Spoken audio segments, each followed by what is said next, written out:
Welcome to the Frictionless Innkeeper podcast.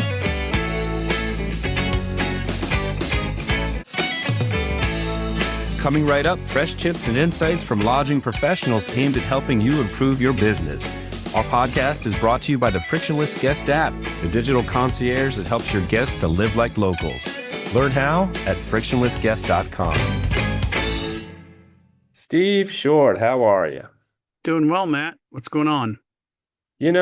Same old, same old. We're recording this in June here in Madrid, Spain. The heat wave just broke. It's 85 today, which actually feels cool Wow. compared to 95 yesterday. And it's only early June, so more to come. But how are you doing here in early June?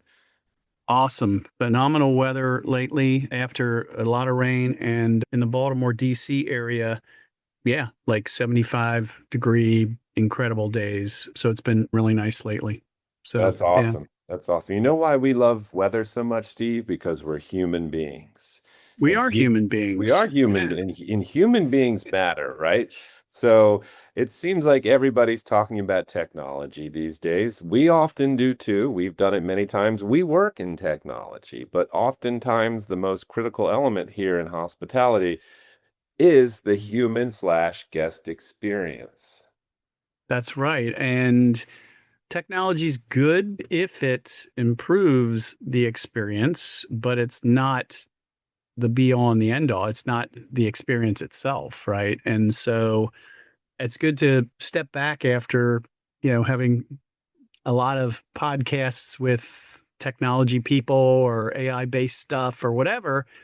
It's good to be able to kind of step back, get back to our roots a little bit here and say, hey, that's what the Frictionless Guest app is all about. Trying to use the technology to help people, but it all comes down to the guest experience. And that's the one great thing about independent lodging, bed and breakfasts and whatever, is that they're unique places with unique experiences. It was great to be able to talk with our guest, Lucy, because that's what she focuses on. Yeah, it was a nice reminder about the human element of everything. And Lucy takes us through really the full life cycle of optimizing the guest experience. New information, and a lot of this stuff might just be reminders for innkeepers out there to certain things you shouldn't forget to do. And she was a former innkeeper herself for 40 years. So it sounded like it was originally purchased through her family or her parents. So certainly knows her stuff. Yeah, 40 years, that's a long time. And you've got to love what you're doing to do it for that long. And plus, she said that, it's been about 5 years since they sold their inn in California, but she still missed the industry. She just loves the industry. And that's why she's doing consulting now and using that long experience to try to help other innkeepers. So, so she's got some good tidbits of practical, sensible kind of information. Yeah, for sure. And with that in mind, we hope you enjoy this Frictionless Innkeeper podcast interview with Lucy Lewand, who's a hospitality consultant with Happy Hospitality Solutions. And once again, she discusses the full life cycle of optimizing the guest experience. Lucy, thanks for joining us. How are you? I'm great. Happy to be here. Great to have you. Steve Short, my friend, how are you? I'm doing well, Matt. How are you?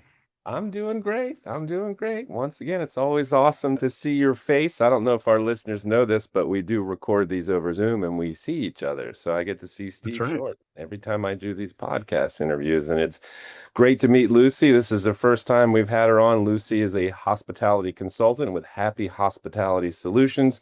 And we're going to talk about the full life cycle of optimizing the guest experience. But before we really dive into that, Lucy, tell us about your background. You're a former innkeeper, consultant. Would love to hear more about you.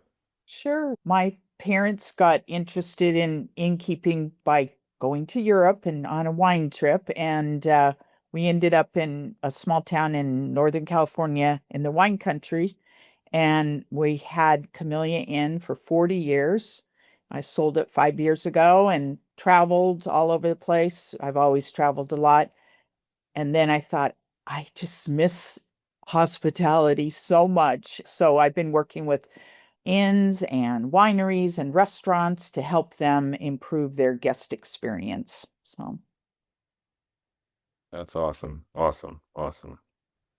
Well, Steve, what do you got to say? I know you got something to say here, Steve. pretty impressive as far as 40 years in the business. That's amazing. So let's talk about what your main focus is now, which is probably what your focus was for those 40 years, but you're at least helping other innkeepers with those kinds of things. You're all about the guest experience. So why don't you talk a little bit about what you do with your consultancy, and then we'll get into maybe some of the things that innkeepers should be considering, with that you deal with them now, and so our listeners can maybe get some knowledge out of those 40 years of some of the things that they should be thinking about. Great. I know you've done a lot of recent episodes with AI, and I think AI is such a great tool. But I think we as innkeepers in hospitality right now, especially independent, smaller properties, we have the opportunity to use those tools to help us.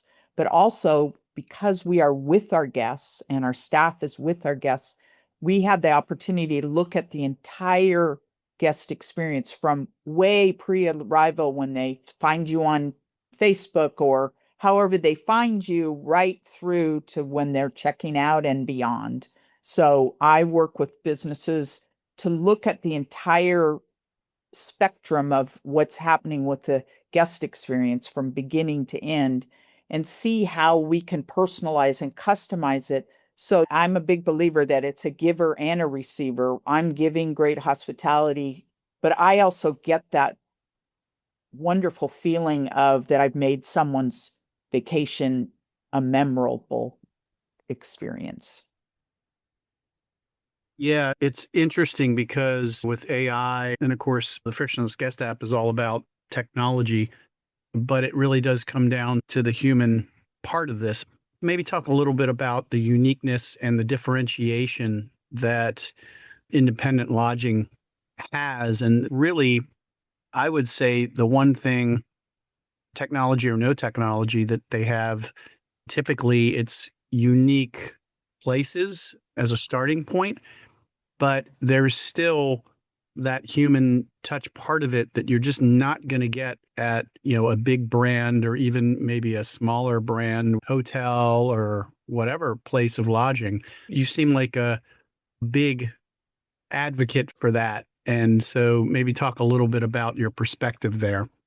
Sure. I think that all of that there's a system to it, and that unfortunately the bigger brands and bigger properties, they have to follow like scripts and different things, and they don't have as much flexibility to respond in the moment, or at least some people who really understand hospitality can respond in a 10-second thing and make it more personalized. But we, as independent, smaller properties, as you said, it starts with the unique place, historic, or it's unusual. And so it has a lot of customized features, but we can also have the opportunity to customize the guest experience because we can do research about who's coming, and we have a smaller pool of people we're dealing with.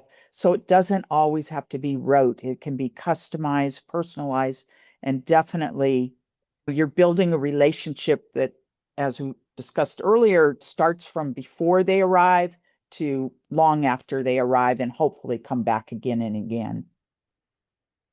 So talk about that, the guest stay cycle or whatever. We call it creating the hospitality hum. And that's where all the systems are working. I think we've all felt it. You walk into a place and the energy is right. And there follows the experience. And then they have what I call the echo, which is after they stay, what they say about you, how they feel about you. So it's an energy of welcome, warmth, genuineness, transparency, all of the above. I think that, like, I just had a call right before we're talking from a fellow innkeeper that I advise on occasion, and they have a water heater problem, and they only have one room. They don't have a lot of options, but as a single operator, he can customize. He's offering them to take a shower at our local gym that's only a couple blocks away. So you have the ability to kind of pivot right where you stand and make it personal. That's an interesting problem. Yeah. Yeah, you're not going to get that No. at the brand hotel, are you? Yeah, I mean, there's an advantage to brands because you know what you're going to get. And I think that's part of our job as smaller hospitality people to make sure that people understand there's nothing to be scared about. It's going to be unique, but it's going to be an amazing experience. And you're going Yeah. to have all the comforts that you would get in a brand hotel, but you're going to get a personalized experience. Okay, so start us off in the process here. Let's talk about pre-arrival, arrival, that sort of thing. Will you say it's the hospitality hum? So I think that there's a lots of different ways that people are finding us these days, and a lot of it is on social media, how they get to your website, kind of what's the vibe you're trying to create. Is it, unique, hip, edgy, or is it stately, historic home, or is it all about nature? So making everything match, and then like when they arrive on your property, is it the name of your company, Steve, Frictionless? Like, how can we make it really understandable where the driveway is with good signage? When they get out of the car, is the lighting good? And then the signs to where they should enter. And then how is it laid out? Is the check-in smooth and easy, or do people walk in and are they confused? Because we have unique properties, need to really view it from the guest side. I always say, like with housekeepers, the best housekeepers are the ones who take 10 seconds to turn around and look at the room and say, like, look at it from the guest eyes. Does this feel warm, welcoming, or does it just feel cleaned? So there's so many touch points you can really upgrade, shall we say, compared to a larger property. Yeah, it seems like it would be a challenge because ideally you'd want the innkeeper or someone there at the time of arrival if possible. And now, of course, with the whole idea of not having physical keys, and there's a lot of things, and you are making that guest experience frictionless by, if you do have somebody that says, hey, I'm arriving at 7 o'clock, I'm going to be dead because I've been on the road for 4 hours, or we've been on the road for 4 hours. We just want to get to our room and, not really have an interaction. So it seems like there's a challenge of being there that you don't necessarily need to be there. But what I'm hearing is, if not, make it easy for them to understand what they need to do. And if you are there, though, the last thing a guest wants is this feeling of hurriedness. Like you say, it's kind of that calmness of you want to walk into a place that's welcoming, and that energy, if that energy is, I've got a million things to do and you're not one of them, or you're going to be Yeah. one of them for the next 2 minutes, and then I'm going to go back to what I have to do, getting breakfast ready for tomorrow or something. You know what I mean? Like, Exactly. so, And it's also the flip side of that is, just as you said, they arrive, some people just don't want to hear the history of the inn or right. this or that. They just want to get to their room and relax. So I think there's some finesse that, again, we have the opportunity to have. But yeah, back to the frictionless thing, it's how we welcome in the room. Is there a personal note? Are there flowers? Things that make it that we can do that a big brain can't. What Or are some of those ideas of, vote a little. Like, it's interesting about what you say, and I'm not trying to criticize the people that took over my inn, but they have innkeepers that leave at 5. So that kind of opportunity for a mm, a happy hour or anything like that is not present and I think they have a glass of wine in the room already poured, or they have things, there's personalization that doesn't have to be personal with a person. So it's like a right. handwritten note is fast and easy. We used to do, and back to the pre-arrival, nobody gets good mail. So we had a beautiful postcard that was a painting of our inn, and we used to send a postcard, a couple weeks ahead of time, basically reminding them. And I live in a town where it's impossible to get restaurant reservations. So we'd say, hey, we're looking forward to meeting you, or thanks for coming back again. We can't wait to see you again. Do you need any help with dinner reservations? And that was it. But they got like something personal in the mail before they arrived. That's a great idea. It's like, I mean, who does that? People don't. And sometimes I don't know if it always got there. And nowadays we don't often have their physical address anymore. So maybe it's some kind of email. Maybe it's, or a text. Now I manage vacation rentals still. And so I text people, and tell them about the farmer's market during their stay or something. I try to find something that they might want to do.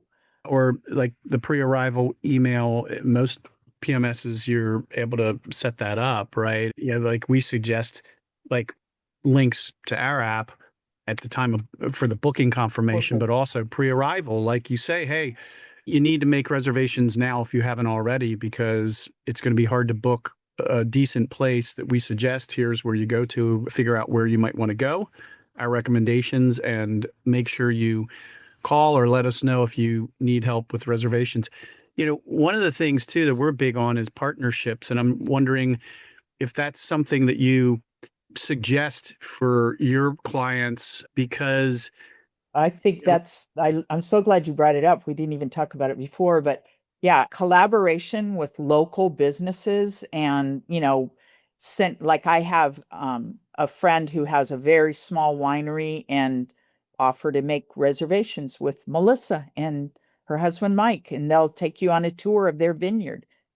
And, and they're a family owned property, and it's unique, small, all the things that people are looking for these days. And those personal relationships, they go both ways. They'll send you people, you send them people. And the more you can kind of curate or help curate, because you're a local, that local insider thing is so powerful that they're going to have a good time. I live in a valley, like kind of next to Napa Valley, and nothing would just not upset me, but, irk me is, where should we go today? And the person from Ohio that's only the first time they're here is telling them to go to Napa Valley, which is, great. It's beautiful, but there's 400 wineries within 10 minutes of where they are sitting for breakfast. So, yeah. So those personal relationships with local activities, wineries, restaurants, it's just key to, again, personalizing and making it memorable. Do you suggest that, like maybe after breakfast, again, it's kind of that personal interaction along with the technical tools like our app to help kind of enhance or give them a reference point, right? But do you suggest like after breakfast is a good time to say, hey, what are you doing today? Do you need any help with, ideas on where to during breakfast? Yeah. Or, just seeing what people are doing or after breakfast. But I think we used to do it during breakfast, or we had a, wine hour in the evening. So a lot of times we could help with that, but in not an intrusive way, but like exactly like I think when we first started with you, Steve, we had iPads in the rooms, and we'd say, on the iPad, if you just put in activities, or we can book it for you. I think a lot of people do a lot of pre-planning, and I think that now the opportunity would be to, oh, well, tell me what you've got planned, or do you need help? And then, depending on what they tell you, you can say, oh, that's you really scored getting in that restaurant or whatever. You can make it like, make them winners no matter what. Yeah. Yeah. Just out of curiosity, did you ever do any packages, or do you have clients where you say, hey, partnerships, it's great to be able to say, hey, let me go ahead and set something up if you want to take a wine tour. I know so-and-so down Absolutely. At this vineyard. Is that, you can actually drive some revenue by doing packages and that sort of thing. And you're making your guests really happy by giving them something that's kind of unique, really. Is that something that you suggest?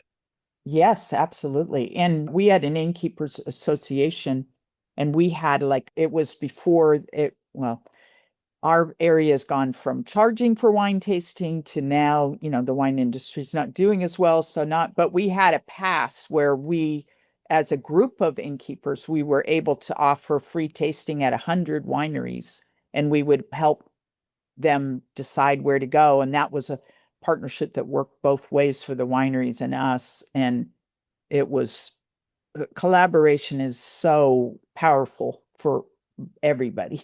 So Yeah. again, the insider track. Yeah. Yeah. You're preaching to the But as choir far here. as driving revenue, yeah, that's another way to have your website or your social media content be broader and it attract the bicyclists, because you've got a bicycling package or wine, 3 wine tasting and lunch package or whatever. Hmm. Because people also, they like to plan, but they also like done for you type of offerings as well. So, like throughout the stay, are there during breakfast, kind of after breakfast, you're kind of checking the pulse of the guest, I guess, and trying to help in any way in terms of their upcoming day or days with you. Anything else in terms of kind of those touch points during the stay that stand out for you that are kind of important? Yeah, I think even just a little card in the room asking for, like, we're really enjoying your visit. Is there anything we can do to make it better, basically? How can we make this trip better for you? And I haven't had as much experience with that mid-stay check-in, but it totally makes sense. I mean, we do it naturally, you ask how it's going or what do you want to do before you leave? Let me try to make it happen. That just making sure that you are checking in throughout, and again, not in an intrusive way, but more in a, yeah, how's it going way. So, just out of curiosity, do you have any?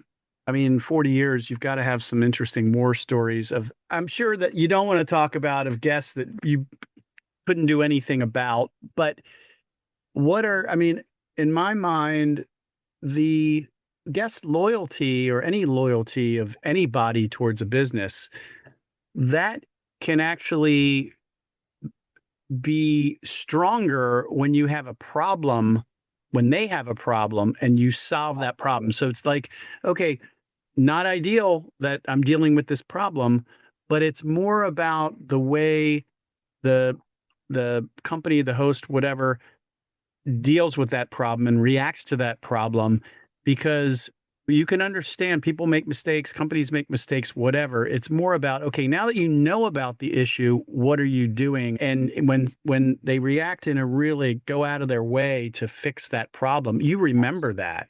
And so Absolutely. any war stories of anything, or if not, For what do you suggest to your clients? Like, here's how I want you to deal with that, right? Right. I would say, so one of the things I learned, and back to learning the hard way, is a genuine apology is, I think we so often are like, oh, this is going wrong, and trying to, like, pretend like it's not happening in some ways. We just don't want to face it head on. But when you actually, someone has a complaint or an issue and you say, yeah, I understand, and I'm really sorry this is happening. And you say it like they're expecting you to argue or whatever. And if you give that true apology, it disarms. I mean, I've seen it disarm just that whole anger, like I'm going to get something. And they tell me that a lot of people do stuff to try to get their money back nowadays, but I never found that myself. People want to be acknowledged for whatever's happening. They want to be heard. They want to feel like they've been listened to. And then that approach of, let's solve this together. Like, and often I remember this taught and saw it in practice where maybe you're thinking of comping the whole stay, which I don't recommend to my clients ever, but asking them what they think is fair is often way less than what you were planning on. So, but like I said, I guess there's a trend where people say, yeah, I don't think I should pay for any of this, but anyway, if you're a really generous person, I think well, what would I do? And then half that as your offer instead of offering to comp half the stay. And that's the other thing that I teach a lot is comping isn't the first thing you should do. It's like, a bottle of wine or a dessert or appetizers at the restaurant or something like a genuine gift, shall we say, or acknowledgement, then like often you don't have to do anything. In fact, that same person I was working with earlier, they had this water issue last weekend. They had people who didn't care at all, said, oh, we've been hiking in Nepal. We don't care. Didn't want a discount, nothing. But you just have to ask, like, what's going to work for you? I'm happy to, let's try to solve this together kind of way of being. Yeah. And like I said, the true apology, it's like people are disarmed because they're so used to people arguing. Well, that's not our policy. It's like, first of all, you're in an inn where you can do whatever you want. You don't have to have a policy. I had flashes of Matt being, I don't care about not taking a shower for 3 days. I've been in the mosh pit at the HF Festival back in the 90s or something. Like, who cares? Who cares? You don't need a shower, right? Exactly. Yeah. A free bottle of wine's great too. Yeah. Yeah, exactly. That'll that's work. what he'd really take. That'll work. Yeah, no doubt. Okay, so let's wrap up. Maybe talk just a little bit about your consulting practice here, and let's talk about how they get in touch with you, but also, hey, how would I know if I'm an innkeeper? At what point do I need to talk to Lucy, I guess is the question. Let's start with how they can get in touch with you, but then also talk a little bit about kind of what you offer. Sure. Well, I'm very active on social, and my kind of handle is Lucy_hospitality. I'm on TikTok, Instagram, YouTube every day. That's one way to follow. And then also I have happyhospitalitysolutions.com. It's my website. And text me 707-548-5141. I'm happy to chat anytime. And as far as if you want to really, shall we say, assess what you're doing well and then figure out how to up level that so that you get better reviews, your staff is more engaged, your guests are happier and more loyal. Any time in that cycle is a good time to talk to me. And I do a free consultation strategy session for anybody. And then we can see whether it would be a good match, whether I could help you with what you're trying to achieve. So that's me. All right. Sounds good. Matt, you want to take us out? I'll take us out. Sure thing. So this concludes this Frictionless Innkeeper podcast interview with Lucy Lewand, who's a hospitality consultant with Happy Hospitality Solutions. And Lucy was kind enough to share her insights really on the full life cycle of optimizing the guest experience. And our podcast is brought to you by the Frictionless Guest App, the digital concierge that helps your guests to live like locals. Learn how at frictionlessguest.com. Once again, that's frictionlessguest.com. And Steve and Lucy, thank you so much for your time today. Lucy, thank you. Appreciate it. Thank you. All right.